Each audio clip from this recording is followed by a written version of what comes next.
Welcome to this video on primary check and triage. Our focus is on rapid decision-making for first response in athletic settings. The primary check aims to identify and correct life-threatening conditions quickly and activate the emergency action plan early.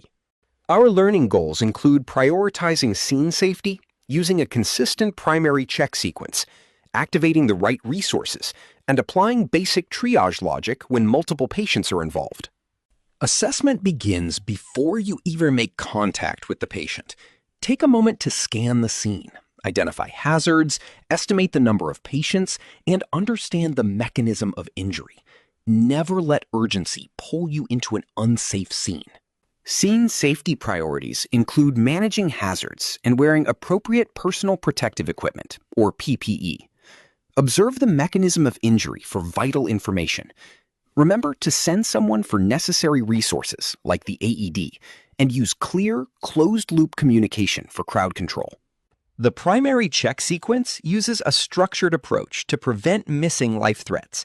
Start with a general impression, assess responsiveness using AVPU, check the airway and breathing, and identify any severe circulation and bleeding issues for immediate intervention. The AVPU scale quickly assesses neurologic status: alert, verbal, pain, or unresponsive. Any declining responsiveness is a major red flag. Treat unexplained unresponsiveness as life-threatening until proven otherwise, activating EMS and preparing for CPR/AED if necessary. Airway and breathing decisions focus on normal breathing. Agonal breathing after collapse is not normal breathing and should be treated as cardiac arrest. If spinal concerns exist, modify your airway technique with a jaw thrust, if trained.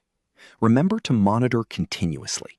For circulation and severe bleeding, direct pressure is the first line of control. Apply firm, direct pressure and maintain it long enough for clot formation. Escalate to techniques like tourniquets or wound packing only when trained, indicated, and within protocol. Most patients should not be moved. Only move a patient if life threats override comfort, such as needing CPR, or if the scene is unsafe. For an unresponsive but breathing patient without trauma, use the recovery position.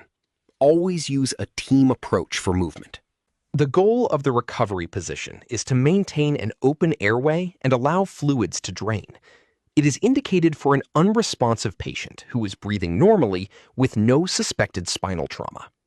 This position is monitored care, not the end of assessment. Reassess frequently.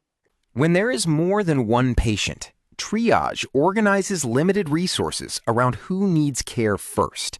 This applies to major athletic incidents like mass collisions or bus crashes. Triage categories are immediate, delayed, minor, and expectant. Immediate problems are life-threatening but treatable, such as airway compromise. Minor injuries are stable complaints. Expectant refers to injuries exceeding available resources, where you provide comfort and follow local disaster protocols. The immediate category is based on physiology first. Airway, severe respiratory distress, shock signs, or deteriorating neurologic status makes it urgent. Reassess frequently, as a delayed patient can quickly become immediate. Use team roles for efficiency. When handing off to EMS, give concise, actionable information. Identify yourself, state the chief problem, and report primary findings and care given. Document names and times, as documentation starts with time-stamping major events. In this mini case, a non-contact collapse means you check the scene, send for AED and EMS, then assess responsiveness and breathing. A sudden non-contact collapse is cardiac arrest until proven otherwise. If breathing is absent, start CPR and apply the AED immediately. In summary, the primary check is about finding and fixing life threats. Always prioritize scene safety and PPE. Activate EMS and the AED early for abnormal responsiveness or breathing. Remember that triage is dynamic and based on physiology, and clear, time-stamped documentation is essential. This video is built on guidelines from the American Heart Association and the National Athletic Trainers Association.